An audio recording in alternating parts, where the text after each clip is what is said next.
ना। उसके बाद हम लोगों ने ऑर्डर एंड रैंकिंग पढ़ लिया है, ऑर्डर एंड रैंकिंग पढ़ लिया था, क्लॉक पढ़ लिया था, है ना, और प्रिविलेजेशन पढ़ लिया है, प्रिविलेजेशन, डाइस पढ़ लिया है, एनालॉजी पढ़ लिया है, एनालॉजी एंड सिमिलैरिटी, ये पढ़ लिए हमने, है ना। Direction and distance, order and ranking, clock, blood relation, dice और एनालॉजी एंड सिमिलैरिटी, ठीक है। 6 टॉपिक पढ़ लिए हमने, ठीक है। और इसके अलावा कोई ऐसे चैप्टर तो नहीं है जो इसमें ना लिखा हो, जो आपको पढ़ा दी हुई हो, ठीक। तो आज जो हम लोग टॉपिक पढ़ेंगे वो हम लोग पढ़ेंगे कैलेंडर का, ठीक है ना। तो हेडिंग डाल दीजिए कैलेंडर, कैलेंडर, ठीक है ना। कैलेंडर पढ़ेंगे आज। तो देखो कैलेंडर की अगर हम बात कर लेते हैं तो कैलेंडर के बारे में पहले तो ये समझ लो कि कैलेंडर होता क्या है, किस तरीके के क्वेश्चन बनते हैं, है ना। तो देखो calendar is all about dates and weekdays, ठीक है। कैलेंडर जो है वो कुल मिलाकर के सिर्फ और सिर्फ 2 चीजों पर बेस्ड है। पहला आपका होता है डेट्स, क्लियर है ना, और दूसरा आपका होता है वीक डेज। क्या होता है? वीक डेज, क्लियर है ना। WEAK वाला नहीं होगा, उस वीक माने हो जाता है कमजोर, है ना। ये कौन सा होगा? WEE, वीक डेज, ठीक है, साप्ताहिक दिन। तो देखो जब भी हम कैलेंडर की बात करते हैं तो वीक डेज का मतलब होता है साप्ताहिक दिन, क्लियर है ना बात। अच्छा, और डेट का मतलब होता है, आपको भी पता है क्या मतलब होता है इसका, बोलो बात समझ आ रही है। तो वीक डेज और दिनांक यानी कि डेट्स का कॉम्बिनेशन है क्या, कैलेंडर। पूरे कैलेंडर में क्या इसके अलावा कुछ हम और देख पाते नहीं देख पाते, या तो डेज देख पाते हैं या डेट्स देख पाते हैं, है ना। कि जैसे कहा जाए कि बताओ पिछली बार दीपावली किस डेट को थी, तो आप दिनांक देखेंगे और दिन देख लेंगे कि वीक का कौन सा दिन पड़ रहा था, ठीक है। अब जो इसमें एक चीज है वो, उसमें एक चीज आती है फेस्टिवल्स। कौन सी चीज आती है? फेस्टिवल्स। आ जाइए बेटा, फेस्टिवल्स आ जाइए कमेंट। फेस्टिवल्स यानी कि त्योहार, क्लियर है ना। अब जब हम त्योहारों की बात करते हैं तो त्योहार भी हमारे किस पर डिपेंड करते हैं? कैलेंडर पे, समझ आ रही है ना।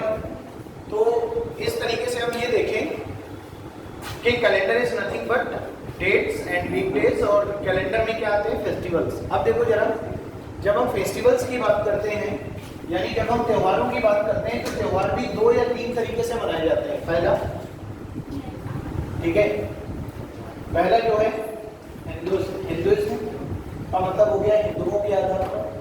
दूसरा मुस्लिम्स, ठीक है ना, यानी कि मुस्लिम कम्युनिटी के जो लोग हैं उसके आधार पर। तीसरा सिखों का भी अपना कोई जो त्योहार होता है, बीच में कोई जयंती आ गई, कुछ आ गया। तो इस तरीके से अगर मैं बात करूं तो कैलेंडर जो हमारे जो पुराने वाले कैलेंडर थे वो हमारे जातिगत आधार पर बने हुए थे। जैसे जो हिंदू लोग थे वो अपना एक अलग कैलेंडर चलाते थे, और जो मुस्लिम लोग थे वो अपना एक अलग कैलेंडर चलाते थे, और जो सिख थे, जो क्रिश्चियन थे, वो अपना अलग कैलेंडर चलाते थे, है ना। जैसे हिंदू वाले जो लोग थे, जो लोग हिंदू थे, उनका जो कैलेंडर था वो कैलेंडर किस पर बेस्ड था? हिजरी संवत। किस पर बेस्ड था? हिजरी संवत, सॉरी विक्रम संवत। और जो मुस्लिम लोग थे वो किस पर थे? हिजरी संवत के आधार पर, ठीक है ना। तो जो हिंदू थे वो विक्रम संवत वाला कैलेंडर फॉलो करते थे, और जो मुस्लिम थे वो हिजरी संवत वाला कैलेंडर फॉलो करते थे। तो इसमें क्या हो जाता था कि बहुत बड़ी गड़बड़ी हो जाती थी कैलेंडर में कभी कभी। क्या, जैसे आज चांद दिखा तो ईद है, तो चांद के आधार पर जो है क्या होता था, वो सारे फेस्टिवल्स मनाए जाया करते थे। इसलिए हम उस कैलेंडर को क्या कहते थे? Lunar calendar. क्या कहते थे? लूनर कैलेंडर वो कैलेंडर होता है जो चांद पर आधारित था, ठीक है ना। अब जैसे मान लो आज चांद नहीं दिखा तो हिंदू कहते थे कि आज पर क्या है? अमावस्या है। अमावस्या के अगले दिन क्या होगा? एकम होगा, द्विज होगा, है ना। इस तरीके से बहुत सारे उसमें मतभेद थे। तो हिंदुज्म और मुस्लिम्स और सिख्स के आधार पर जो वो बने हैं कैलेंडर, यानी विक्रम संवत और हिजरी संवत के आधार पर, और कैलेंडरों में बहुत ज़्यादा अपवाद है। इसलिए फिर एक नया कैलेंडर बनाया गया। जैसे आज हम लोग पढ़ते हैं, जैसे चैत्र, वैशाख, ज्येष्ठ, आषाढ़, ये सब क्या हमारे हिंदी वाले महीने हैं, तो वो हमारे हिंदुओं के आधार पर चला करते थे। तो इनको हटाने के लिए क्या बनाया गया, इंग्लिश कैलेंडर बनाया गया, which is based on Georgian, जो जॉर्जियन कैलेंडर भी कहा जाता है उसको। तो इंग्लिश कैलेंडर जब बना तो इंग्लिश कैलेंडर को क्या दिया गया, वो मान्यता दी गई जो कैलेंडर को वास्तविक तौर पे मिलनी चाहिए। उसमें क्या है कि सारी चीजें फिक्स है, उसमें कोई अपवाद नहीं है। तो इसीलिए हम लोग या तो हम कहते हैं कि जिस कैलेंडर को हम लोग फॉलो करते हैं वो इंग्लिश कैलेंडर है। वो कौन सा कैलेंडर है, इंग्लिश कैलेंडर है। बोलो बात समझ आ रही है? तो हम लोग इंग्लिश कैलेंडर को फॉलो करते हैं, समझ आ रही है? चलिए, अब इंग्लिश कैलेंडर को अगर हम लोग फॉलो करते हैं तो अब सबसे पहले जब हम कैलेंडर की बात करेंगे तो हम यहाँ पर बात करेंगे ईयर्स के बारे में। किसके बारे में बात करेंगे, ईयर्स के, यानी कि वर्षों के बारे में बात करेंगे। तो जो ईयर्स होते हैं वो भी दो आधार पर बांटे गए हैं। कितने आधार पर बांटे गए हैं, दो आधार पर बांटे गए हैं। पहला जो आपका होता है वो होता है लीप ईयर। पहला आपका क्या होता है, लीप ईयर। और दूसरा जो आपका होता है ऑर्डिनरी ईयर। कौन सा ईयर, ऑर्डिनरी ईयर। यानी लीप ईयर्स का मतलब होता है अधिवर्ष। क्या मतलब, हिंदी में इसको क्या कहते हैं, अधिवर्ष। और ऑर्डिनरी ईयर को क्या कहते हैं, साधारण वर्ष, साधारण वर्ष। अब देखो इसका मतलब बहुत बेसिक सा है और सभी लोगों को पता है कि लीप ईयर वो ईयर होता है जिसमें दिनों की संख्या 366 होती है।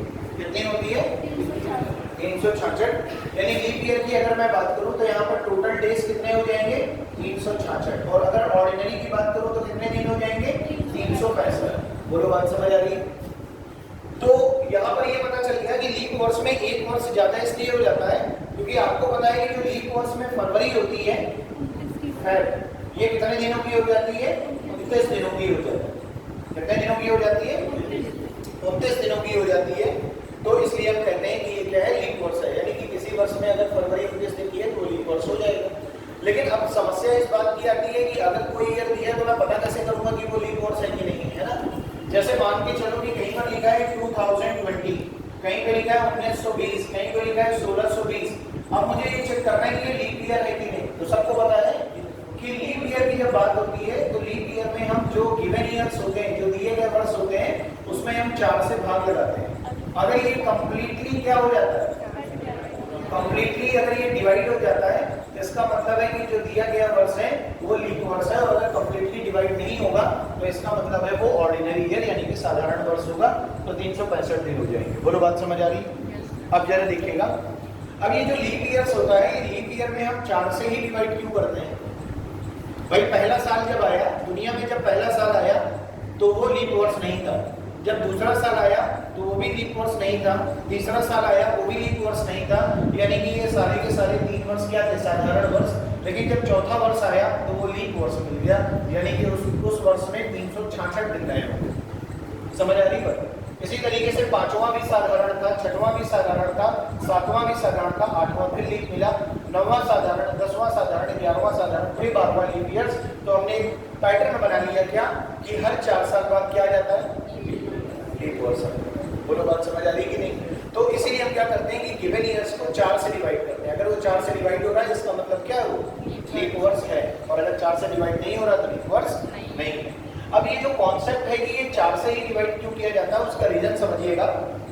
जैसे जब हम पहले साल की बात करते हैं, फर्स्ट ईयर की, देखो भाई जब मैं पहले साल की बात करता हूँ तो पहला साल मेरा ऑर्डिनरी ईयर यानी साधारण वर्ष था, लीप वर्ष नहीं था। उसका रीजन क्या था वो समझना। आपको भी पता है कि अगर मैं बात करूं, ठीक है, तो देखो क्या होता है कि एक पहले साल की बात हो रही है। देखो पहले साल में क्या होगा, जैसे 365 दिन नए होंगे, है ना, 365 दिन नए होंगे, ठीक है। तो यहाँ पर किसकी बात हो रही है, परिक्रमा की बात हो रही है। किसकी बात हो रही है, परिक्रमा की बात हो रही है। कौन किसकी परिक्रमा कर रहा है, चंद्रमा पृथ्वी की परिक्रमा कर रहा है और पृथ्वी सूर्य की परिक्रमा कर रही है ना। तो अब यहाँ पर क्या होता है कि जो डेज होते हैं ये कंप्लीट डेज नहीं होते, ये कंप्लीट डेज नहीं होते हैं। यानी कि ये 365 दिन 6 घंटे में चक्कर कंप्लीट कर पाते हैं। समझ आ रही है ना बात? तो यहाँ पर जो यहाँ पर जो टाइम की हम जब बात कर रहे हैं तो टाइम का मतलब ये हो गया कि 365 दिन में एक चक्कर लगता है और 365 दिन में कंप्लीट नहीं लगता। 365 दिन 6 घंटे कुछ मिनट में लगता है, कुछ मिनट, ठीक है। अब ये मिनट 56, बोलो बात समझ आ गई?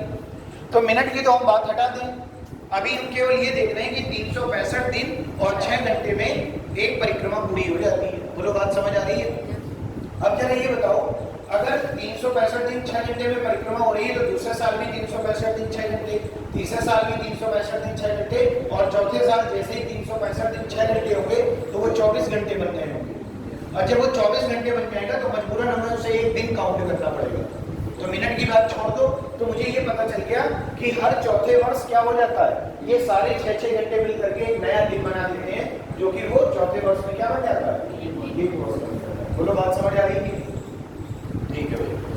अब आगे जरा देखो, तो ये अगर कोई पूछेगा आपसे कि 4 से क्यों डिवाइड करते हैं तो आप बता देंगे क्योंकि 3 साल लगातार 6-6 घंटे बढ़ते हैं, चौथे साल पर 6 घंटे बढ़ जाते हैं, तो 24 घंटे मिल करके एक दिन बन जाता है। ठीक, अब जरा देखना है यहाँ पर, जब हम वीक डेज की बात करते हैं, वीक डेज, तो देखो भाई वीक डेज की अगर मैं बात कर रहा हूँ तो वीक डेज में क्या होगा, सबसे पहले हम बात करते हैं संडे की, फिर आता है मंडे, फिर ट्यूसडे, फिर वेडनेसडे, फिर आपका आता है थर्सडे, फिर फ्राइडे और फिर सैटरडे। बोलो कितने दिन हो गए? 7 दिन। यानी कि वीक में कितने दिन होते हैं?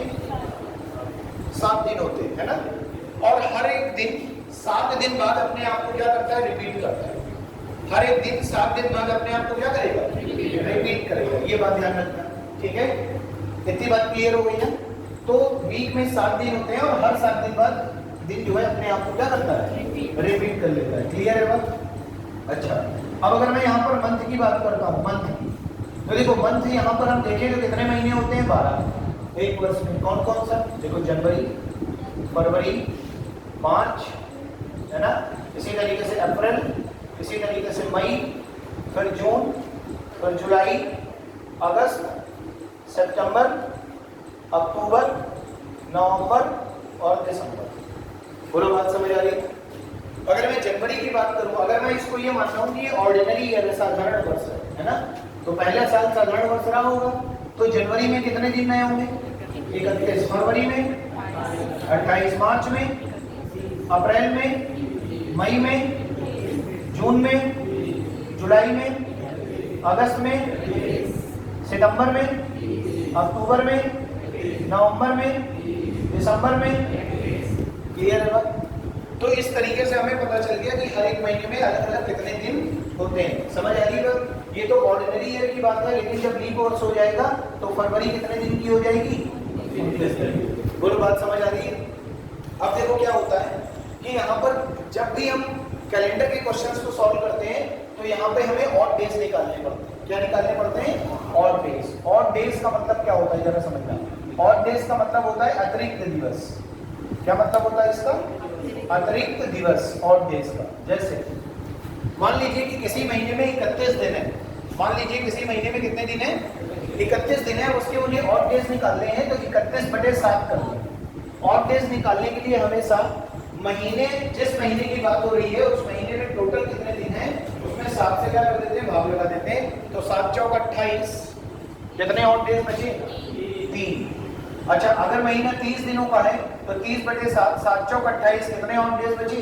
तो अगर फरवरी 28 की है डिवाइड कर देंगे तो ऑड डेज 0, अगर फरवरी 29 की है डिवाइड कर देंगे तो ऑड डेज 1। तो ऑड डेज अतिरिक्त दिवस क्या होते हैं कि दिए गए मंथ में हम 7 से भाग लगा के चेक कर लेते हैं, जो भी रिमाइंडर बचता है, रिमाइंडर का मतलब है जो शेष पर बचता है वही हमारा ऑड डेज हो जाता है। बोलो बात समझ आ रही है? ठीक है, तो लिख लीजिए इसमें कुछ चीजें जो आपको नोट करनी हो। ठीक है, तो आप लिख सकते हैं कि ऑड डेज की अगर हम बात करें तो ऑड डेज निकालने के लिए हम महीने के दिनों में 7 से भाग लगाते हैं और हर 7 दिन बाद दिन अपने आप को रिपीट करता है, दोहराता है।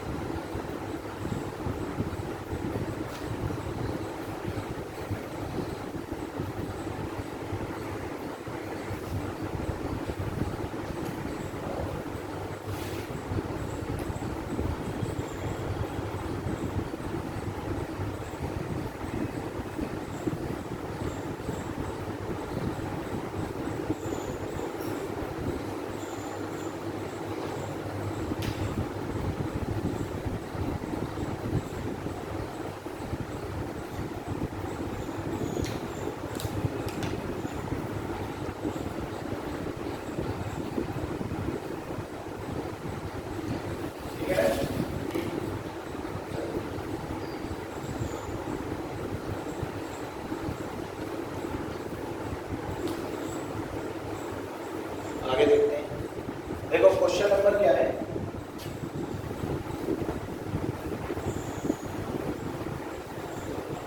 देखो बोला क्या जा रहा है आपसे, बोला जा रहा है यदि आज संडे है, क्या लिखा है यहाँ पर, यदि आज क्या है संडे, ठीक है, यानी रविवार। यदि आज रविवार है तो आज से 100 दिन बाद कौन सा दिन होगा, 100 दिन बाद, 100 दिन बाद, है ना।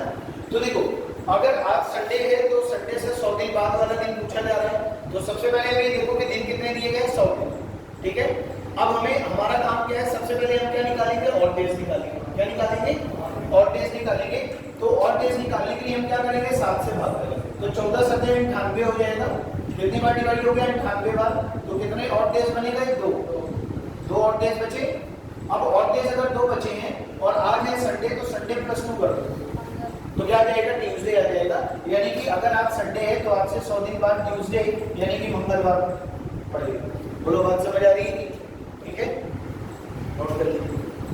तो यहाँ पर जो सबसे महत्वपूर्ण काम है वो सब चीजों में मुझे क्या करना है, सब चीजों में मुझे ये देखना है कि ऑड डेज कितने आ रहे हैं, है ना, नोट कर लीजिए।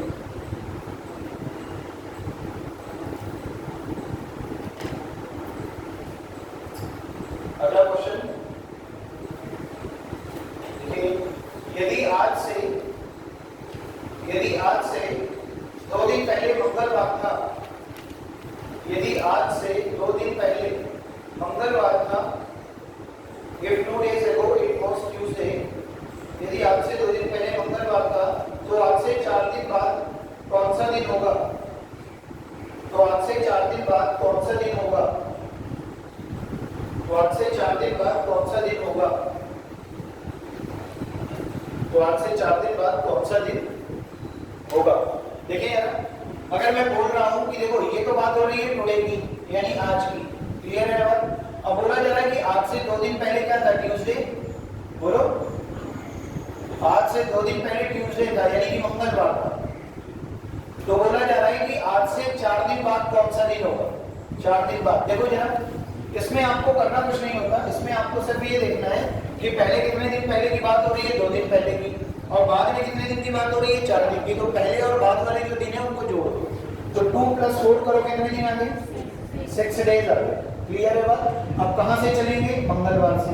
अच्छा मंगलवार में अगर आप 6 जोड़ेंगे, अगर मंगलवार में 7 जोड़ते तो मंगल ही आ जाता। आपको पता है कि हर 7 दिन बाद दिन अपने आप को रिपीट करता है, लेकिन यहाँ 7 ना जोड़ करके 6 जोड़ा जा रहा है, एक कम जोड़ा जा रहा है। तो हम क्या करेंगे, ट्यूसडे -1 यानी कि यहाँ पर कौन सा दिन आ जाएगा, मंडे आ जाएगा, यानी कि सोमवार आ जाएगा, मंडे यानी कि सोमवार। बोलो बात समझ आ रही है। यही आपसे क्वेश्चन में पूछा गया था कि बताइए 4 दिन बाद कौन सा दिन होगा, तो आंसर क्या हो जाएगा, मंडे हो जाएगा। तो जो पहले वाले दिन है और बाद वाले दिन है उनको सीधा जोड़ दीजिए और बस ट्यूसडे में ट्यूसडे + 6 यानी कि मंडे, क्लियर। चलिए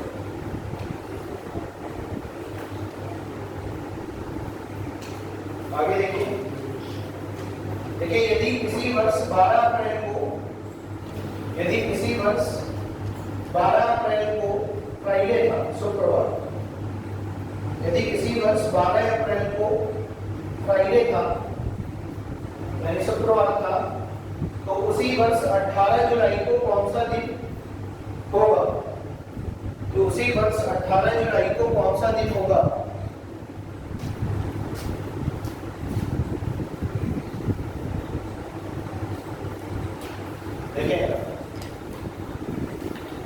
देखो यहां पर क्या बोला जा रहा है, यहां पर ये बोला जा रहा है कि ईयर सेम है, उसी वर्ष का मतलब क्या है, बात हो रही है सेम ईयर, समान वर्ष की बात हो रही है।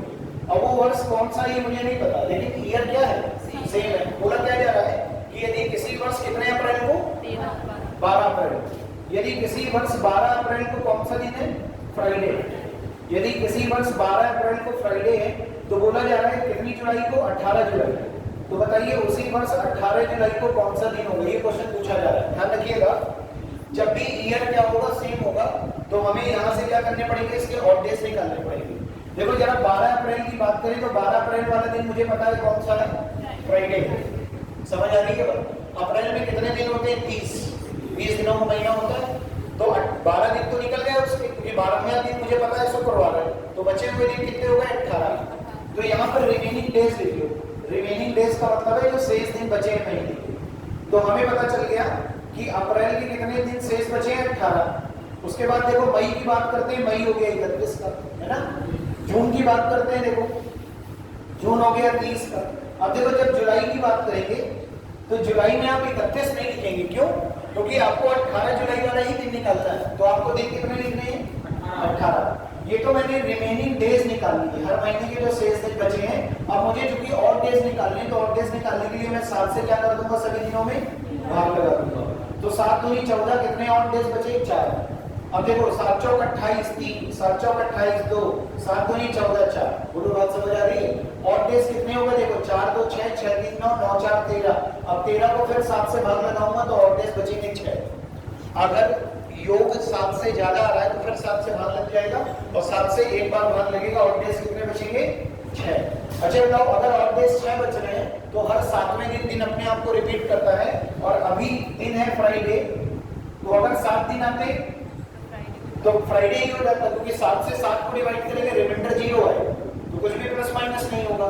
लेकिन अभी हम फ्राइडे में 6 क्या कर देंगे, ऐड कर देंगे, तो क्या आ जाएगा थर्सडे, बृहस्पतिवार। बोलो बात समझ आ रही है? क्लियर है? ठीक, नोट कर लीजिए। अच्छा काउंट कर लीजिए आप, आज फ्राइडे है, 6 दिन जोड़ लीजिए, Friday Saturday Sunday Monday Tuesday Wednesday और थर्सडे। बोलो बात समझ आ रही है? ठीक, नोट कर लीजिए। क्या होता है?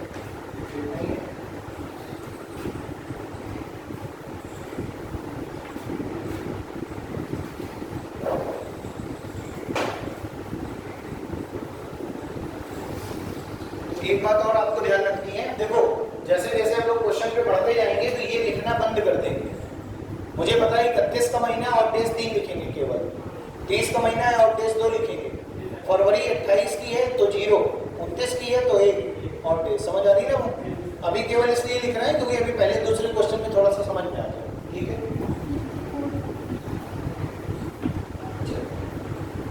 आगे समझ में आ गया ना? नेक्स्ट लिखिए क्वेश्चन।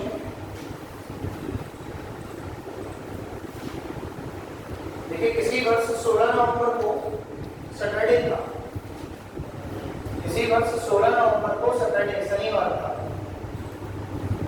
किसी वर्ष 16 नवंबर को शनिवार था, तो उसी वर्ष 6 मार्च को कौन सा दिन होगा? तो उसी वर्ष 6 मार्च को कौन सा दिन होगा? तो उसी वर्ष 6 मार्च को कौन सा दिन होगा?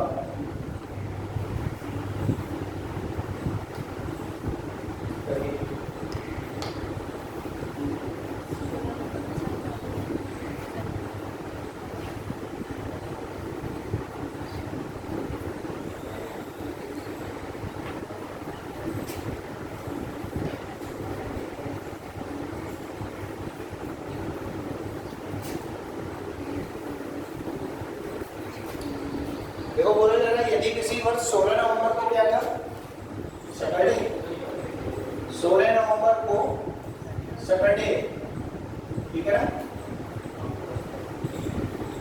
16 नवंबर को सैटरडे, तो बोला जा रहा है उसी वर्ष 6 मार्च को कौन सा दिन होगा?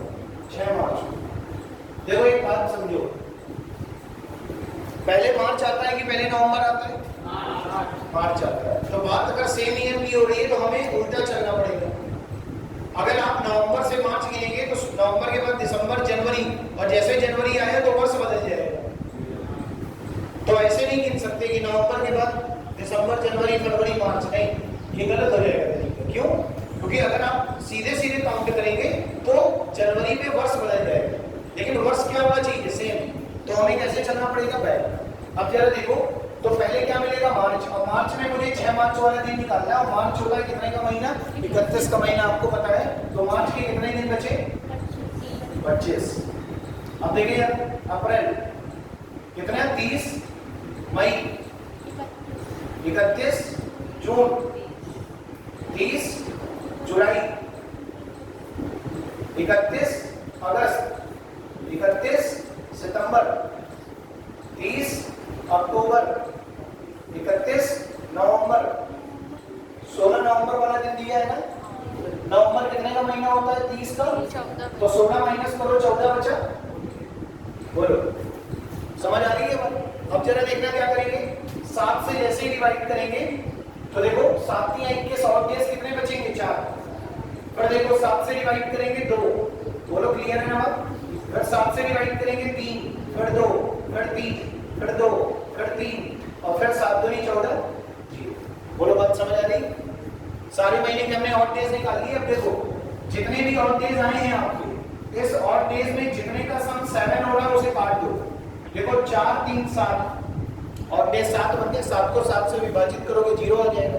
तो सम से 7 काटते जाओ, 3 2 5 2 7 कैंसिल आउट, 3 2 5 यानी ऑड डेज कितने बने? 5। लेकिन अब आप 5 प्लस नहीं करेंगे, 5 माइनस करेंगे। 5 क्या करेंगे? माइनस करेंगे। क्यों?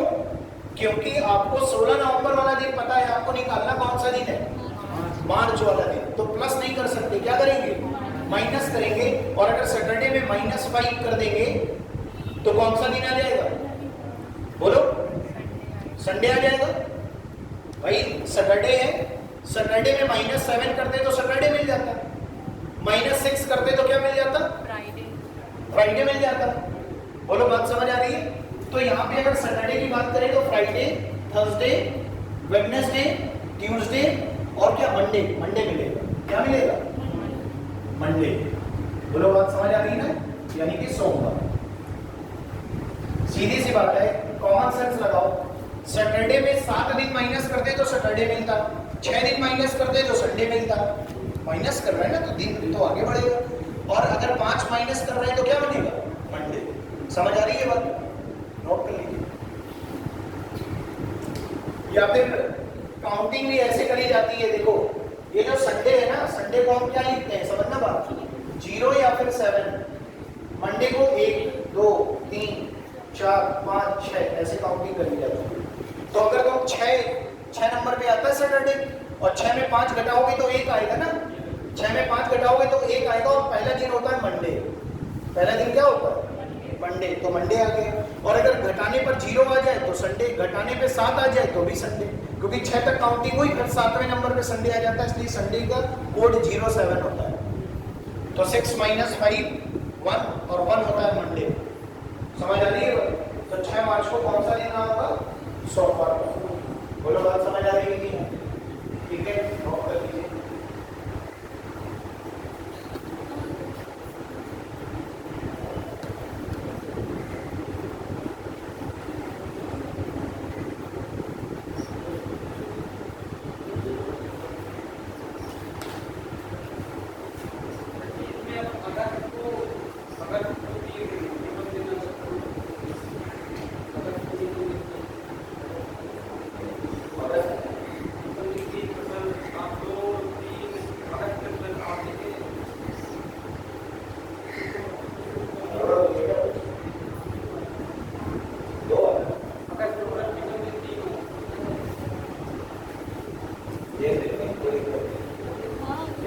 ये देना मत हमारे।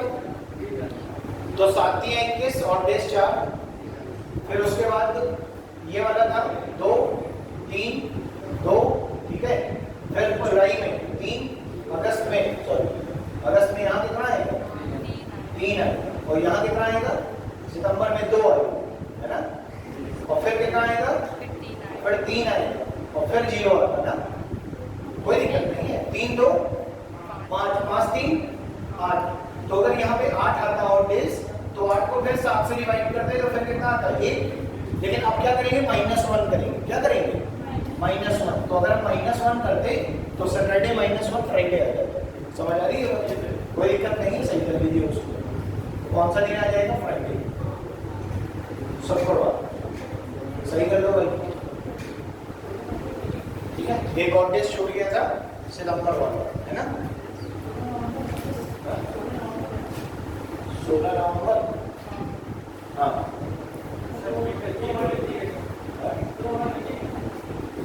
16 नवंबर है नहीं, 16 नवंबर वाला दिन तो हमें पता है। रिमेनिंग डेज कितने बचे हैं? 14। हाँ तो 7 दूनी 14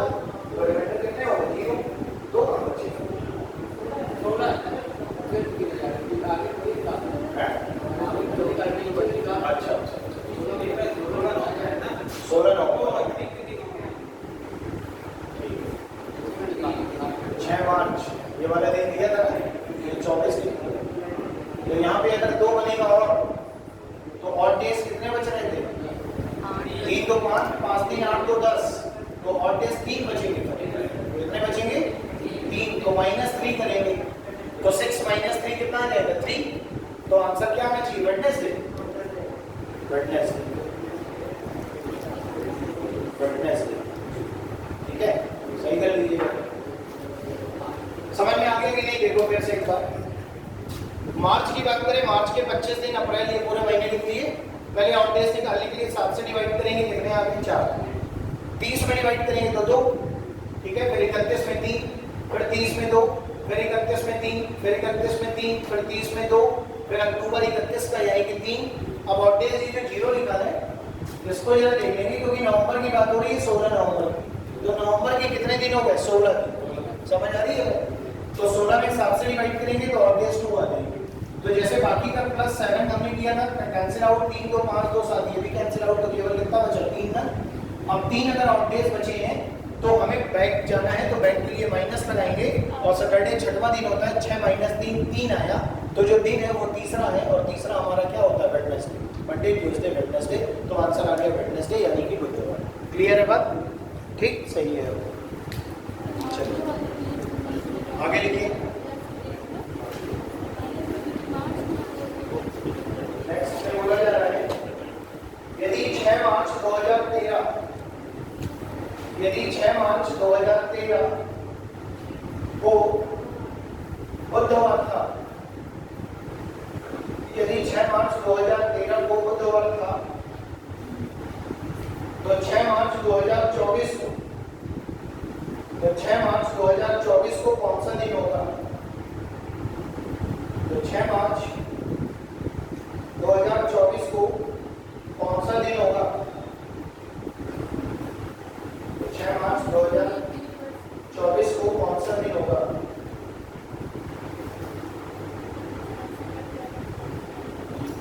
ठीक है ना? देखो क्या बोला जा रहा है। अब यहाँ पर क्या हो रहा है? देखो यहाँ पर अभी तक ईयर क्या था? सेम। अब ईयर क्या हो रहा है? चेंज हो रहा है ना? तो जब ईयर चेंज होगा तो क्या होगा? जरा देखिए क्या बोला गया है, जरा क्वेश्चन बताइए। 6 मार्च 2013 को बुधवार था, वेडनेसडे। ठीक है, फिर आगे क्या पूछा गया? तो 6 मार्च 2024 को कौन सा दिन होगा? ठीक है यार, अब यहाँ पे ईयर चेंज हो गया, लेकिन यहाँ पे डे सेम है। देखो डेट 6 मार्च है ना, डेट सेम है, ईयर चेंज हो गया। अभी तक क्या था? ईयर सेम था, डेट चेंज हो गई है ना। तो देखिए यार, समझना बात को। सबसे पहले अगर मैं मार्च से मार्च की बात कर रहा हूँ तो महीने के तो ऑड डेज का काम खत्म हो गया। अगर मार्च के लिए कोई और महीना होता तो ऑड डेज निकालने पड़ते, लेकिन अब यहाँ पे महीना भी सेम है और डेट भी सेम है, तो महीने और डेट से तो ऑड डेज नहीं निकलेंगे। तो कहाँ से निकलेंगे? ठीक है, ईयर से। तो 2013 वाला तो दिया गया है, तो यानी कि जो हमारे पास ईयर बचे वो कौन कौन से? 2014, 15, 16, 17, 18, 19, 20, 21, 22, 23 और 24। एक बार लिख के बता रहे हैं, बाकी ये सब लिखने की कोई जरूरत नहीं होती है, लेकिन फिर भी एक बार समझने के लिए देखो। अब देखो 2014 की अगर मैं बात करूं तो 2014 मेरा कौन सा वर्ष है? साधारण वर्ष, साधारण वर्ष, ऑर्डिनरी ईयर। अगर लीप ईयर होता तो 4 से भाग लगा देते। समझ आ रही है बात? और 4 से भाग लगाने के लिए आपने डिविजिबिलिटी रूल पढ़ा होगा। 2 से भाग लगाते हैं यदि कोई भी इकाई का अंक सम आ जाए तो वो 2 से विभाजित होगा। और 4 से डिविजिबिलिटी का रूल ये होता है कि किसी संख्या के लास्ट के 2 अंक अगर 4 से विभाजित हो रहे हैं तो वो संख्या पूरी 4 से विभाजित होगी। तो अगर हम बात करें 2014 के लास्ट के 2 अंक हैं 14, बोलो। अब अगर मैं इसे 4 से विभाजित करूंगा तो भाग नहीं जाएगा, तो इसका मतलब ये कौन सा ईयर है? ऑर्डिनरी ईयर है। अब ऑर्डिनरी ईयर होता है 365 दिन का। 365 को 7 से डिवाइड करोगे तो ऑड डेज 1 मिलेगा। ऑड डेज कितना मिलेगा? अगर लीप ईयर होगा तो 366/7 यानी ऑड डेज 2 मिलते हैं, बोलो। तो एक बात को बिल्कुल रट्टा मान लेना है कि ऑर्डिनरी ईयर में ऑड डेज 1 और लीप ईयर में ऑड डेज 2 अतिरिक्त दिवस। अब जरा देखो तो 2014 कौन सा दिवस हो गया? ऑर्डिनरी ईयर हो गया। तो ऑड डेज कितने बनेंगे? 1। बोलो बात समझ आ रही है? देखो 15 हमारा कौन सा है? ऑर्डिनरी। तो फिर कितना बचेगा? 1। 16 हमारा क्या है? लीप ईयर्स, 4 से डिवाइड हो जाएगा। कितने ऑड डेज? 2। 17 में 1, 18 में 1, 19 में 1, 20 में 2। बोलो 21 में 1, 22 में 1, 23 में 1, 24 में। बोलो बात समझ आ रही? अभी हमने क्या कर लिया? अभी हमने ये देख लिया भैया कि हर ईयर में कितने ऑड डेज बनना है। अब अगर ऑड डेज जोड़े तो देखो 2 1 3 3 2 5 1 6 1 7, यहाँ पे कितने हो गए? 7। ये पूरे कैंसिल आउट हो गए। ऑड डेज 7 बन गए। 7 को फिर 7 से भाग लगाओगे तो 0 हो जाएगा। 2 2 4 1 5 1 6 यहाँ तक मान लो, ठीक है। अब देखो 2 2 4 1 5 1 6 1 7, फिर कितने बन गए?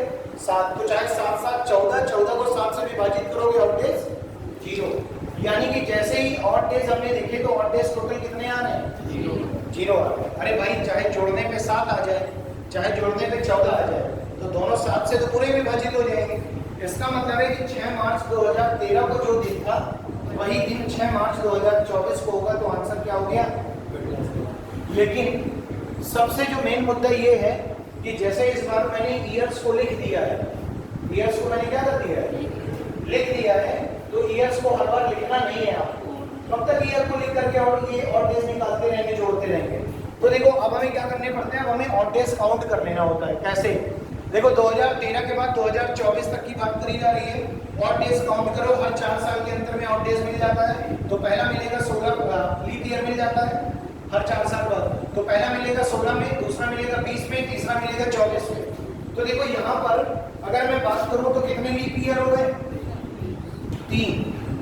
कितने लीप ईयर हो गए? 3। और 24 से 13 को घटाएंगे तो 11 साल का अंतर है पूरा। तो ऑर्डिनरी ईयर कितने हो गए? 8। ऑर्डिनरी ईयर कितने हो गए? 8। बोलो बात समझ आ रही है? 24 माइनस 13 कितने साल? 11 साल का अंतर है। 11 साल में 3 लीप हैं और 8 ऑर्डिनरी। हर लीप वर्ष में कितने हो? ऑड डेज 2, तो कितने हो गए? 6। और 8 में एक ऑड डेज, तो कितने हो गए? 8। 8 6 14, यानी 7 से डिवाइड करेंगे तो ऑड डेज क्या मिलेगा? 0। तो कहने का मतलब ये है कि जब भी इस तरीके से ईयर वाला क्वेश्चन आएगा तो केवल हमें ये देख लेना है कि कितने लीप वर्ष बनना है, और लीप वर्ष जितने बनना है उसमें 2 का गुणा कर देंगे, फिर जो ऑर्डिनरी बच रहा है उसमें 1 का गुणा करके जोड़ देंगे। समझ आ रही है बात? ठीक, नोट कर लीजिए।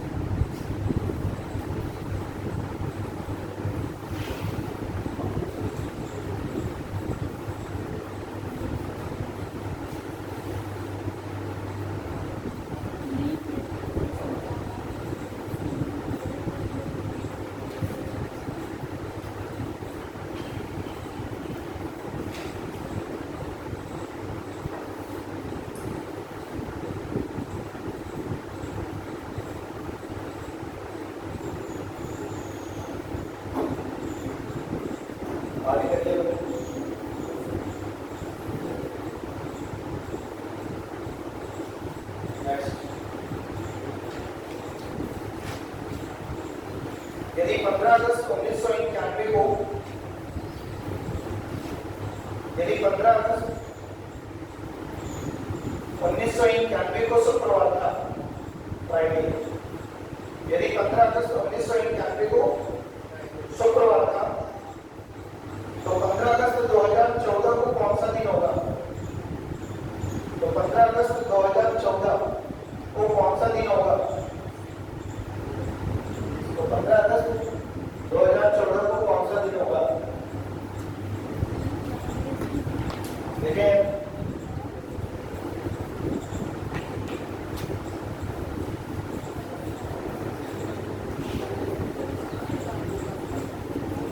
क्या बोला जा रहा है? देखिए 15 अगस्त 1991 है। 15 अगस्त 1991 को क्या था? शुक्रवार, फ्राइडे। तो बोला जा रहा है 15 अगस्त 2014 को कौन सा दिन होगा? ध्यान से देखना। ये देखो यहाँ पर मंथ और डेट क्या है? सेम। तो ऑड डेज कहां से मिलेंगे? ईयर से। अब 2014 से अगर 1991 को घटाएंगे तो 23 साल आ जाएंगे। कितने साल आ जाएंगे? 23। अंतर हो गया 23 साल, 23 इयर्स। अब देखो जरा 23 इयर्स में मुझे क्या करना है? मुझे लीप ईयर काउंट करने हैं और जो बचेंगे वो कौन से होंगे? ऑर्डिनरी, साधारण वर्ष। देखो भाई 1991 के बाद आएगा 92, पहला लीप वर्ष 92, 4 से विभाजित हो जाता है ना, 23 चौको 92, ठीक है। पहला मिला 92, फिर मिलेगा 96 और फिर उसके बाद क्या मिलेगा? 2000। समझना? अब देखो ये जो 2000 होता है, 2000 भाई 1991, फिर 1992 मिला लीप वर्ष, फिर 1996, फिर 2000। अब देखो 2000 जो है ना, ये शताब्दी वर्ष है। ये कौन सा वर्ष है? शताब्दी। समझ आ रही है बात? तो लीप वर्ष चेक करने के लिए 4 से विभाजित किया जाता है और शताब्दी वर्ष लीप वर्ष है कि नहीं उसे 400 से विभाजित किया जाता है। बोलो, उसे क्या किया जाता है? 400 से विभाजित किया जाता है। क्लियर है बात? तो अगर हम 400 से विभाजित करेंगे तो ये 400 से पूरी क्या हो जाएगी? विभाजित हो जाएगी। बोलो, बात समझ आ रही है? इसलिए हमेशा ध्यान रखना, शताब्दी वर्ष जो होता है वो लीप वर्ष नहीं होता है। ध्यान रखिएगा, शताब्दी वर्ष लीप वर्ष नहीं होता, तो ये लीप वर्ष नहीं काउंट होगा। तो पहला लीप वर्ष कौन सा काउंट हुआ? 92, दूसरा 96, तीसरा 2004, फिर 8, फिर 12, फिर 16, फिर 20, 2020 होगा, 4 से डिवाइड हो रहा है, फिर 24। तो कितने लीप वर्ष आ गए? 8। कितने आ गए? 2014 तक, सॉरी। तो 92, 96 के बाद 4, फिर 8 और फिर 12, कितने हो गए? 5। तो लीप ईयर हो गए 5। समझना बात? तो 5 गुणे तो कितने ऑड डेज हो गए? 10। यहां ऑड डेज हो गए 10। समझना बात? 23 में से हमने 5 वर्ष हटा दिए, बचे कितने? 19 साल, सॉरी 18 साल। 18 गुणे कितने हो गए? Odd days 18 odd days. बोलो भाई, टोटल ऑड डेज की बात करें तो 10 और 18 कितने हो गए? 28। क्लियर हो रही है ना बात? कितने हो गए? 28। और अगर 28 को हम 7 से डिवाइड करेंगे तो ये क्या आ जाएगा? 0 आ जाएगा। क्या आ जाएगा? 0। तो 0 का मतलब क्या हो गया कि ऑड डेज है ही नहीं। ऑड डेज कहां बचे? 0 बचे। तो इसका मतलब है अगर उस दिन फ्राइडे था तो 2013 15 अगस्त को भी क्या होगा? फ्राइडे, है ना? 2017 लीप होगा। ऑर्डिनरी, सॉरी लीप वर्ष चेक करने के लिए किससे डिवाइड करते हैं? 4 से। और शताब्दी वर्ष अगर 400 से विभाजित होगा, समझ लीजिएगा, शताब्दी वर्ष को 4 से डिवाइड नहीं करते, किससे डिवाइड करते हैं? 400 से। अगर 400 से विभाजित हो रहा है शताब्दी वर्ष, समझना, तो फिर वो क्या हो जाएगा? हमारा लीप वर्ष हो जाएगा। इसको काउंट करना पड़ेगा। काउंट नहीं किया तो लिख लो, कॉपी में नोट डाल करके लिख लो पहले। देखिए, यदि शताब्दी वर्ष 400 से विभाजित होता है, यदि शताब्दी वर्ष 400 से विभाजित होता है तो वह लीप वर्ष होगा। यदि शताब्दी वर्ष 400 से विभाजित होता है तो वह लीप वर्ष होगा।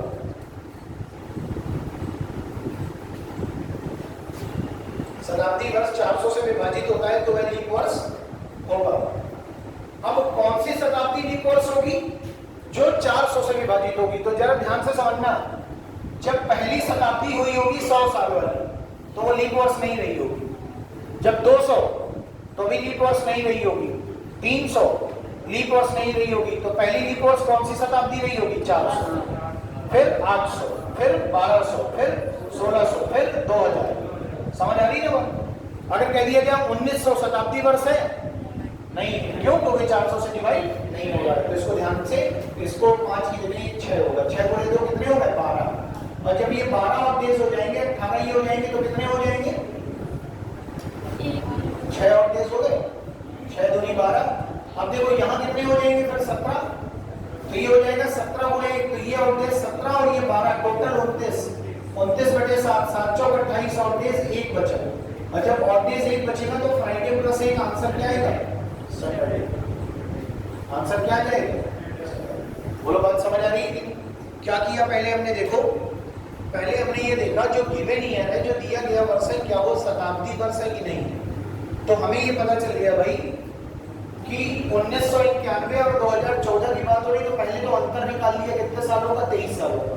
अब इस 23 साल में हमारा मेन मुद्दा है कि मैं लीप वर्ष भर ढूंढ लूं। तो पहला लीप वर्ष मिला 92, दूसरा 96 और तीसरा मिला 2000। लेकिन 2000 में कंफ्यूजन आएगा बच्चे को, कहेगा सर ये 4 से क्या हो रहा है, डिवाइड हो रहा है, तो ये लीप वर्ष है। लेकिन लीप जब भी शताब्दी वर्ष आएगा तो 4 से मतलब नहीं होता।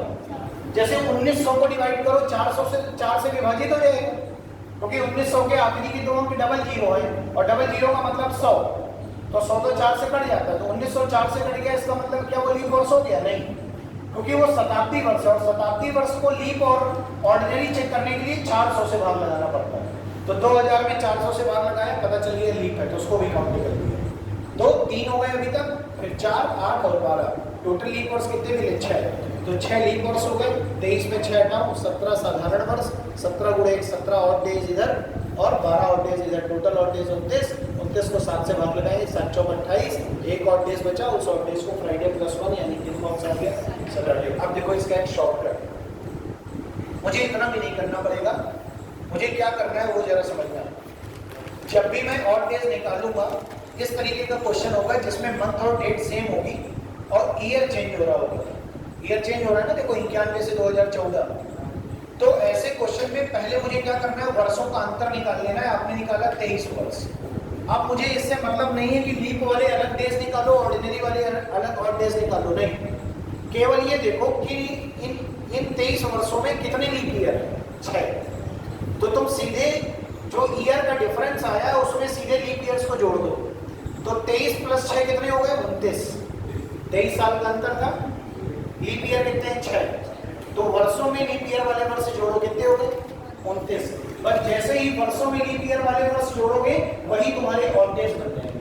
तो ये ऑड डेज देखो, 29 यहाँ भी आ रहा था, 29 यहाँ भी आ रहा है, बस सीधे 29 को 7 से भाग लगाओ, 7 चौक 28 यानी plus 1 odd days, Friday plus 1 answer क्या हो गया? सैटरडे। इसके पहले वाले में देखो 2013 2024 की जब हम बात कर रहे थे तो कितने डेज कितने वर्षों का अंतर आ रहा था? 11 वर्षों का। और कितने लीप वर्ष आए थे? 3। तो 11 वर्षों में 3 लीप वर्ष जोड़ो, कितना हो गया? 14।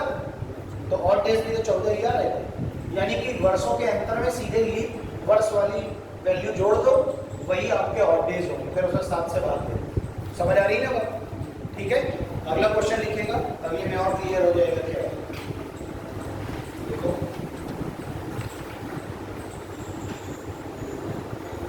26 जनवरी 2029,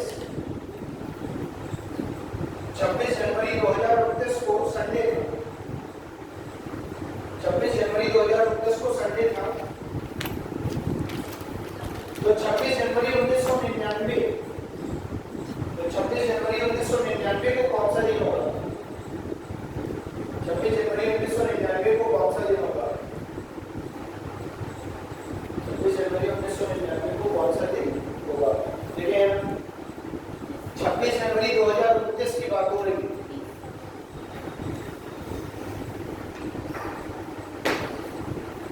26 जनवरी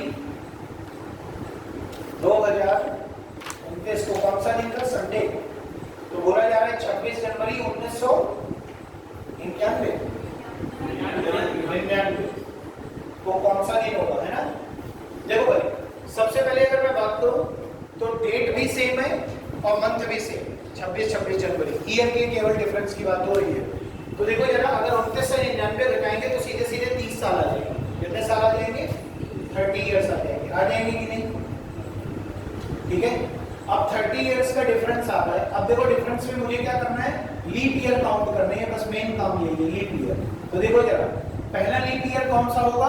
2000, फिर 4, फिर 8, फिर 12, फिर 16, फिर 20, फिर 24, 24 के बाद फिर 28। कितने आ गए? बोलो 8। कितने आ गए? 8। तो 30 में 8 जोड़ दो, यानी और डेज कितने बन गए? 38। बोलो 38 को 7 से भाग लगाओ, 7 बना 35, कितना बचा?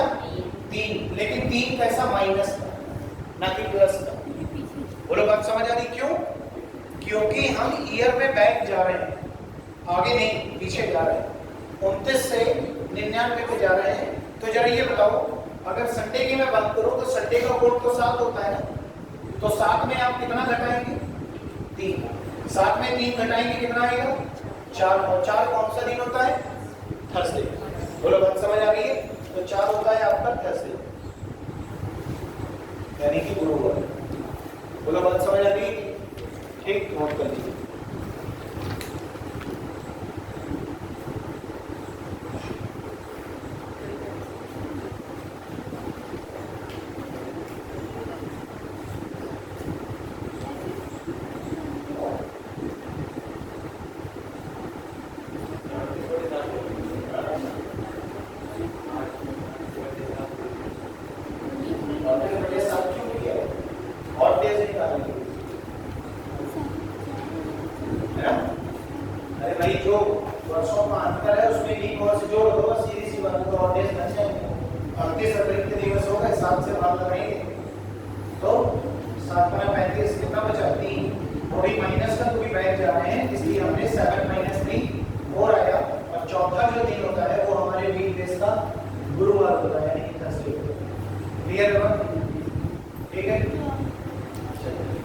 तो इस तरीके से ये बातें समझ में आ गई। तो अभी तक हम लोगों ने क्या क्या पढ़ा और क्या क्या सीखा? देखो, पहले हमने ये पढ़ा कि जब भी बात होती है वर्षों की, तो वर्ष 2 प्रकार के होते हैं, लीप वर्ष है, साधारण वर्ष। लीप वर्ष 366 दिन, साधारण वर्ष 365 दिन। लीप वर्ष में और डेज 2 आते हैं, साधारण वर्ष में और डेज 1 आता है। हर 30 दिन वाले महीने में और डेज 2 आते हैं, हर 31 दिन वाले महीने में और डेज 3 आते हैं। साप्ताहिक दिन की बात करें तो 7 होते हैं, हर दिन 7 दिन बाद अपने आप को रिपीट करता है। 0 और 7 को संडे का होता है, मंडे का 1, ट्यूसडे का 2, ट्यूसडे के बाद वेडनेसडे, वेडनेसडे का 3, थर्सडे का 4, फ्राइडे का 5 और सैटरडे का 6। ये वीकडेज की बात होगी। और हर लीप वर्ष को चेक करने के लिए दिए गए पर्टिकुलर ईयर को 4 से डिवाइड किया जाएगा। अगर वो वर्ष 4 से विभाजित हो रहा है दैट मींस वो लीप ईयर है।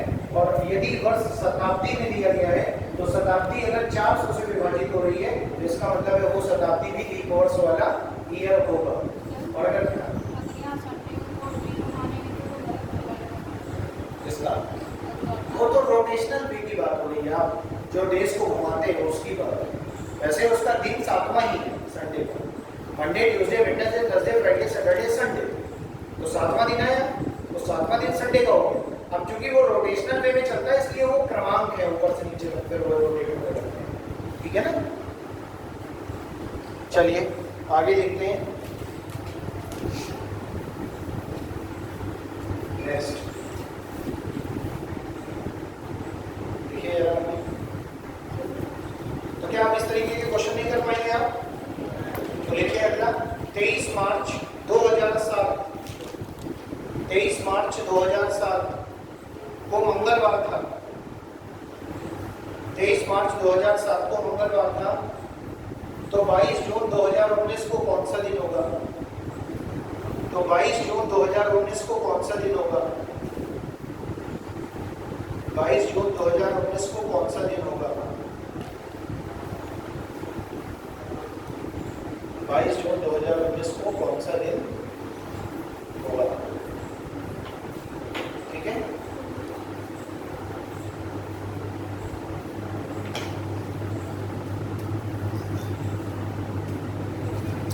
देखिए अब देखिए इस क्वेश्चन में अब क्या हो रहा है, ईयर भी बदल गया, डेट भी बदल गई, मंथ भी बदल गया, है ना।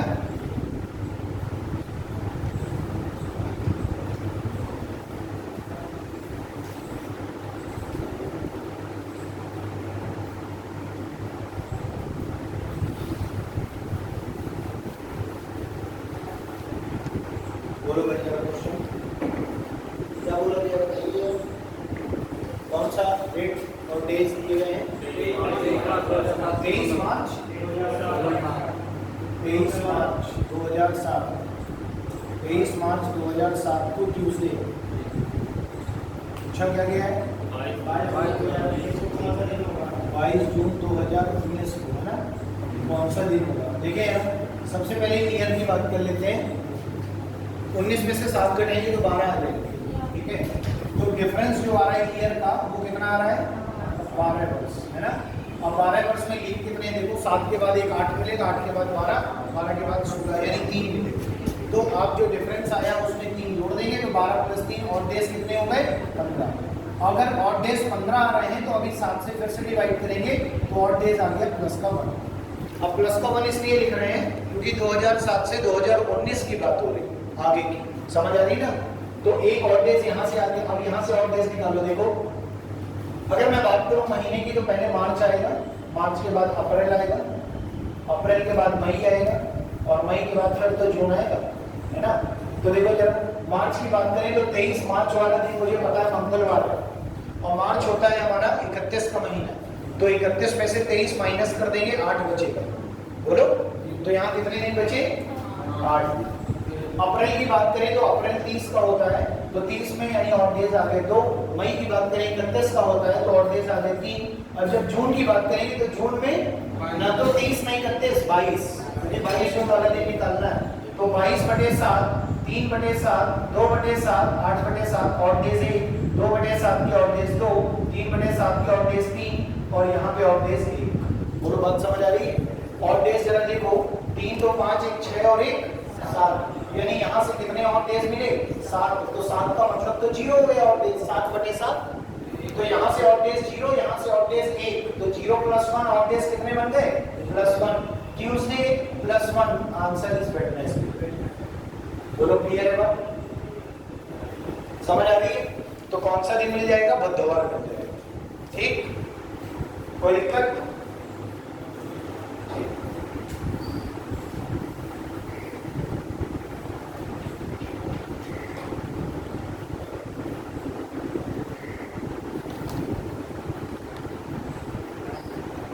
क्या चक्कर हो गया, राइट नहीं आ रही क्या?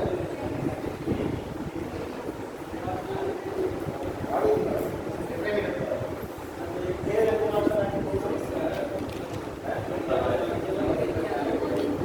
पूरे सेशन लाइन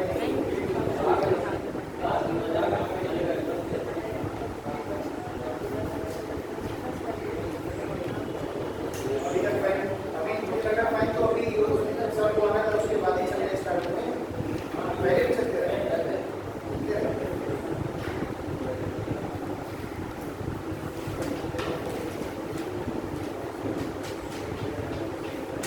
आप लोगों ने सर से बोला नहीं कि पढ़ा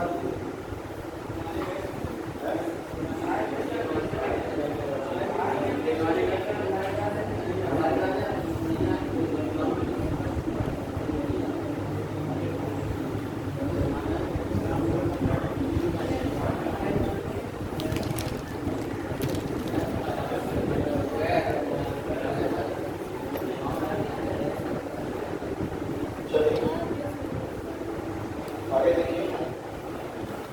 नेक्स्ट देखिए 14 अगस्त 1995 को सैटरडे था। 14 अगस्त 1995 को सैटरडे था, शनिवार। तो 15 नवंबर 2021 को कौन सा दिन होगा? 15 नवंबर 2021 को कौन सा दिन होगा?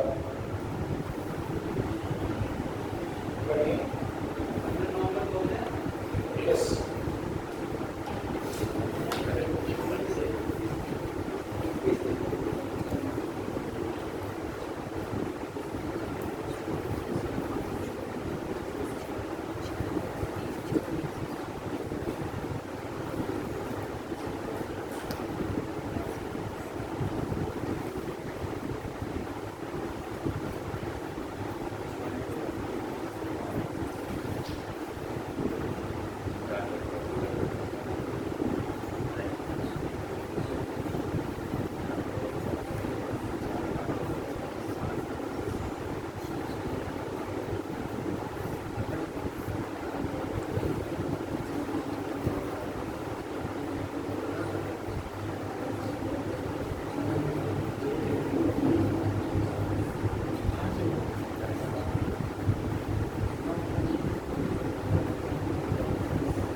क्या बनाती है जरा बताइए, क्वेश्चन बोलिए। 14 अगस्त 1995 को शनिवार को सैटरडे, 15 नवंबर 2021 को कौन सा दिन होगा? सबसे पहले ईयर के बारे में बात करेंगे। 95 के बाद लीप ईयर 96, 96 के बाद 2000, फिर 4, फिर 8, फिर 12, है ना, और फिर 16 और फिर 20, कितने हो गए? 7 लीप ईयर्स हो गए। अब अगर मैं यहाँ पर इनका डिफरेंस निकालता हूँ तो डिफरेंस कितना आ जाएगा? 26। तो 26 प्लस 7 हो गया 33, 33 बटे 7 5, कितने और डेज आ गए? 5 और डेज तो आ गए ईयर से। अब यहाँ से चलो आगे। 14 अगस्त वाला दिन हमें पता है कितना है? सैटरडे है। अगर मैं अगस्त की बात करता हूँ तो 31 दिन होते हैं, ठीक है, तो कितने दिन बचे होंगे? 17। तो अगस्त की बात करें, अगस्त में दिन बचे 17। अगस्त के बाद सितंबर, सितंबर की अगर मैं बात करूं तो सितंबर के कितने दिन हो जाएंगे? 30। अक्टूबर की बात करूं, अक्टूबर के 31। नवंबर की बात करूं 15। बोलो, ये 15 नवंबर ही दिया है। अब जब 7 से डिवाइड करेंगे सभी को तो ऑड डेज मिल जाएंगे। यहाँ पर कितना? 1, यहाँ पर कितने? 3, यहाँ पर 2 और यहाँ पे 3। तो 3 2 5, 5 3 8, 8 1 9, 9 बटे 7 यानी ऑड डेज 2। तो 2 ऑड डेज ये, 5 ऑड डेज ये, यानी कि कितने हो गए? 7 ऑड डेज। और 7 ऑड डेज का मतलब हो गया 0 ऑड डेज। बोलो, 0 ऑड डेज का मतलब हो गया जो दिन था वही दिन रहेगा। तो था हमारा सैटरडे और जो रहेगा भी सैटरडे। बोलो, बात समझ आ रही? सभी समझ गया होगा ये, ठीक है। तो ये तो बातें क्लियर हो गई कि अगर ईयर सेम है तो कैसे निकलेगा, ईयर डिफरेंट है तो कैसे निकलेगा, डेट और डेट और मंथ अगर डिफरेंट है, ईयर भी डिफरेंट है तो कैसे निकलेंगे, ठीक है। तो अब आगे जब हम बात करते हैं तो हम लोग बात करते हैं रेपिटेशन ऑफ कैलेंडर। किसकी बात करेंगे? Repetition of calendar. लिखिए, देखिए कैलेंडर का पुनः प्रयोग, repetition of calendar, repetition of calendar.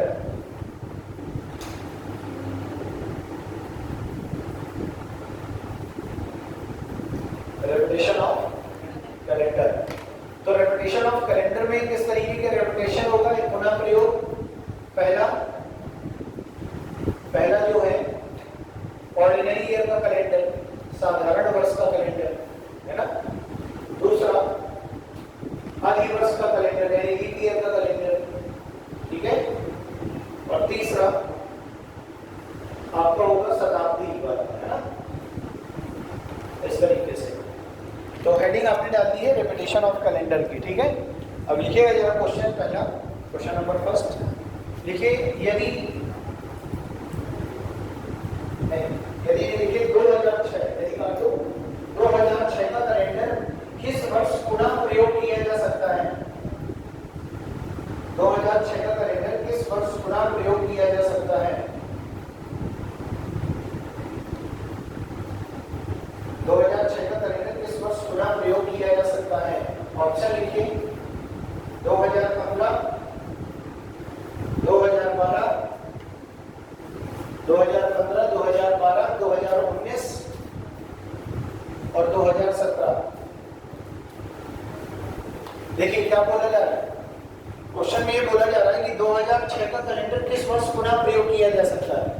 जैसे मान के चलिए कि 2006 का कोई कैलेंडर है, अब मैं ये चाहता हूं कि मैं ये देखूंगा कि 2006 का कैलेंडर जो सेम बिल्कुल किस साल फिर से रिपीट होगा।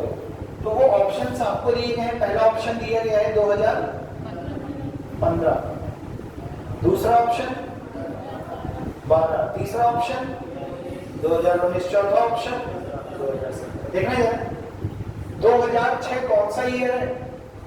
Ordinary year. 4 से डिवाइड नहीं हो रहा है, देखो 4 से डिवाइड हो जाता तो लीप वर्ष हो जाता। इसका मतलब है 2006 का जो कैलेंडर है वो ऑर्डिनरी ईयर का कैलेंडर है कि नहीं है? बोलो भाई, ऑर्डिनरी ईयर का कैलेंडर है। तो एक बात बताओ, क्या कभी ऑर्डिनरी ईयर का कैलेंडर कभी भी लीप ईयर के कैलेंडर में पुनः प्रयोग हो सकता है क्या? नहीं, क्योंकि इसमें एक दिन बढ़ जाएगा तो हर एक दिन आगे चलता रहेगा।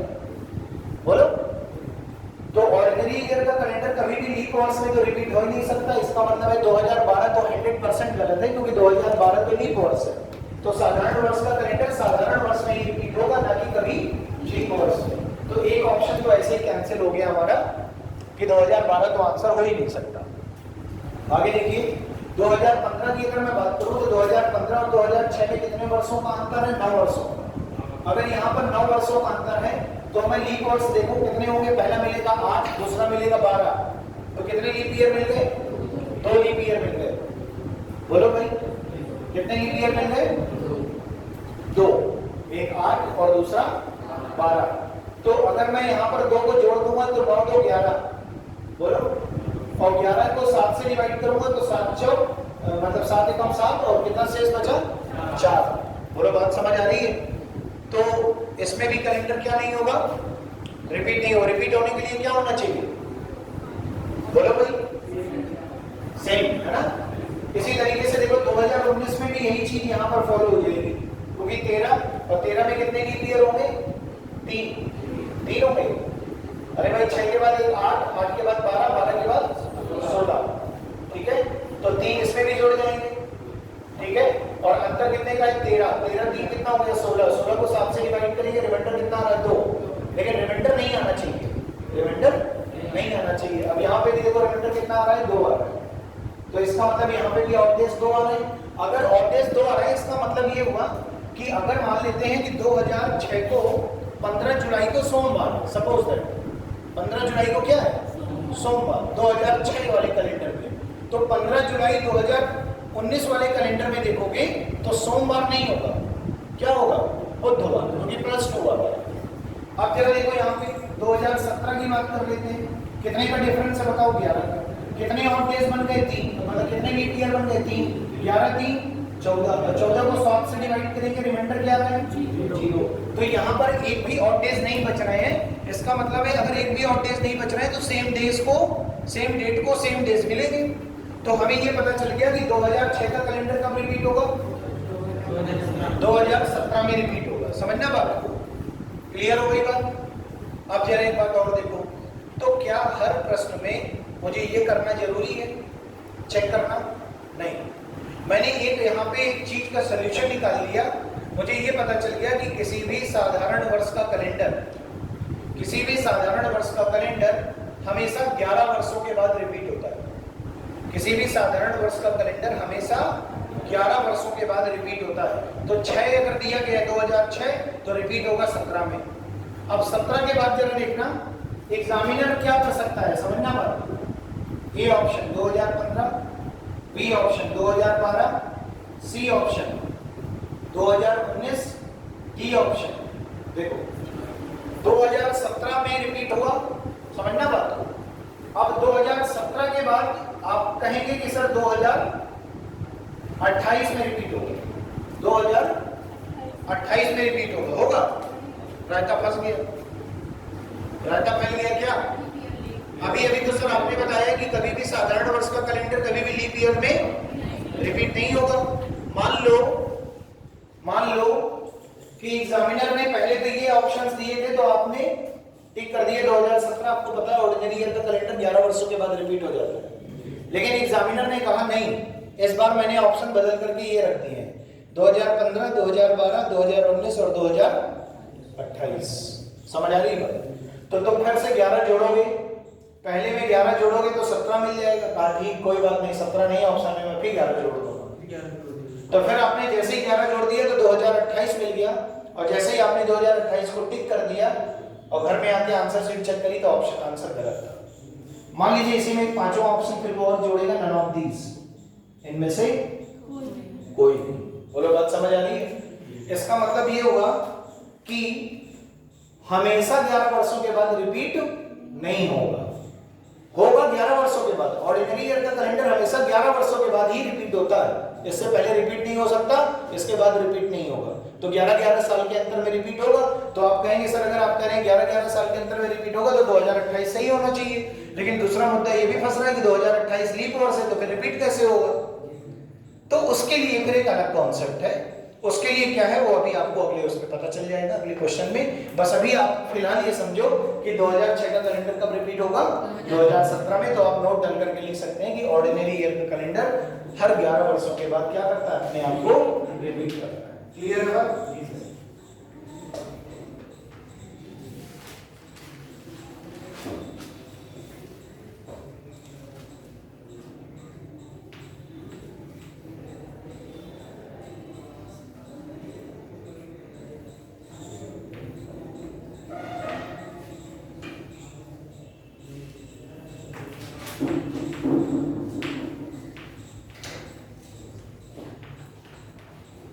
ठीक है भाई, आगे लिखिए। देखिए वर्ष 2009 का कैलेंडर कब रिपीट होगा, वर्ष 2009 का कैलेंडर कब रिपीट होगा, वर्ष 2009 का कैलेंडर कब रिपीट होगा। पहला ऑप्शन 2015, दूसरा 2020, तीसरा 2019 और चौथा 2021। समझना बात? क्या बोला जा रहा है? 2009 का कैलेंडर कब रिपीट होगा, समझना। पहला ऑप्शन क्या है 2015, दूसरा ऑप्शन 2020, तीसरा ऑप्शन 19, चौथा ऑप्शन। देखो भाई आपने कहा सर 2009 के बाद जो है 11 वर्षों के बाद कैलेंडर रिपीट हो जाएगा, तो 2009 + 11 2020 और 2020 तो लीप वर्ष है, तो ये वाला ऑप्शन तो हो ही नहीं सकता। समझ आ रही है बात? तो इसका मतलब है कि फिर अब क्या होगा। अब देखो हमें ये देखना है कि ये जो ऑर्डिनरी ईयर है, क्योंकि 2009 साधारण वर्ष है और 2009 के ठीक पहले वाला वर्ष लीप वर्ष रह चुका है 2008, और यहाँ पर 2006 था, 2000 के पहले 2005 रहा होगा, लेकिन 2005 भी साधारण था, लीप नहीं था। तो हमेशा ध्यान रखना यदि कभी भी दिया गया साधारण वर्ष लीप ईयर्स के ठीक बाद वाला वर्ष है तो उस वर्ष का कैलेंडर हमेशा 6 वर्षों के बाद ही रिपीट हो जाता है। तो 2009 में आप 6 वर्ष जोड़ेंगे तो ये कैलेंडर 2015 में क्या हो जाएगा, रिपीट हो जाएगा। और 2006 वाला इसलिए रिपीट नहीं हो रहा था क्योंकि उसके पहले 2005 था और 2005 भी साधारण था। अगर दिया गया वर्ष के ठीक पहले वाला वर्ष अगर लीप है तो फिर उस वर्ष में केवल 6 साल जोड़ेंगे तो कैलेंडर रिपीट हो जाएगा। और अगर दिया गया वर्ष के ठीक पहले वाला वर्ष भी साधारण ही है, लीप नहीं है, तो 11 वर्ष जोड़ेंगे। समझ आ रही बात? अब ये बताओ अगर यहां 2015 ना होता ऑप्शन में, यहां पे होता 2026 2015 की जगह, तो कैसे करते समझना। मुझे पता चला कि 2009 कौन सा वर्ष है, साधारण, इसके पहले वाला वर्ष था लीप, तो लीप की वजह से 2009 में पहले मैंने कितना जोड़ा, 6, तो क्या मिला 2015। 2015 ऑप्शन में ही नहीं था और 2020 हो नहीं सकता, बड़ी समस्या। अब क्या किया जाए, 2020 तो लीप है इसलिए नहीं है और 2015 है लेकिन ऑप्शन में नहीं है, तो 2015 में अब 11 जोड़ेंगे। क्यों? क्योंकि 2015 के पहले 2014 है, अब तो लीप नहीं है ना, तो फिर 15 में 11 जोड़ोगे 26, तो आंसर क्या हो जाता 2026। समझ आ रही है बात? तो चेक कर लेना पेपर में इस चीज को ध्यान से। नहीं बेटा इसका आंसर तो 2015 होगा। ये मैंने एक आपको ऑप्शन के तौर पे बताया कि अगर 2015 भी ऑप्शन में ना होता तो फिर 2026 जरूर होता। समझ आ रही ना बात? ये मतलब है इसका। तो ये पता चल गया कि अगर साधारण वर्ष का कैलेंडर है तो 11 वर्ष बाद रिपीट होगा, अगर साधारण वर्ष के पहले वाला वर्ष ठीक लीप वर्ष है तो कैलेंडर 6 वर्ष बाद ही रिपीट हो जाएगा। ठीक है, और आगे लिखिए कि लीप वर्ष वाला कैलेंडर, लीप वर्ष का कैलेंडर हर 28 वर्षों के बाद रिपीट होता है। लीप वर्ष का कैलेंडर हर 28 वर्षों के बाद रिपीट होता है। लीप वर्ष का कैलेंडर हर 28 वर्षों के बाद रिपीट होता है। लीप वर्ष का कैलेंडर हर 28 वर्षों के बाद रिपीट होता है। ठीक है। तो जैसे मान लो कहा जाए कि 2008 का कैलेंडर कब रिपीट होगा? 2036 में, है ना, क्योंकि 8 में 28 जोड़ देंगे। 2020 का कैलेंडर कब रिपीट होगा? 48 में। समझ आ रही है बात? तीनों बातें क्लियर हो गई। पहला क्या, ऑर्डिनरी ईयर में 11 वर्ष, ऑर्डिनरी के पहला वाला अगर लीप है तो 6 वर्ष बाद, और अगर केवल और केवल लीप वर्ष है तो 28 वर्ष बाद। समझ आ रही है बात? बस यही तरीका आपको फॉलो करना है। तो इतनी सारी चीजें अपन को अभी समझ में आ गई, ठीक है। बाकी जो है अगली क्लास में हम लोग इसको आगे पढ़ेंगे, ठीक है। फिर आपकी सारी क्लास कब है? सैटरडे को है शायद, है ना। तो सैटरडे को टेस्ट है, क्लास नहीं है शायद, है ना, मॉक टेस्ट है। तो मॉक टेस्ट के बाद सेमिनार वाला सेक्शन अभी आप शेड्यूल में देखेंगे तो ब्लैंक होगा, तो अभी उसमें निर्धारित नहीं कि क्या होगा, है ना। तो अगर मान लीजिए सेमिनार होता है तो ठीक है, और सेमिनार अगर नहीं होता है तो ये बचा हुआ चैप्टर का जो भाग है अभी कैलेंडर का, वो मैं उसमें पढ़ूंगा टेस्ट के बाद, आधे एक घंटे में बचा होगा, ठीक है। चलिए आज के लिए इतना ही है, धन्यवाद।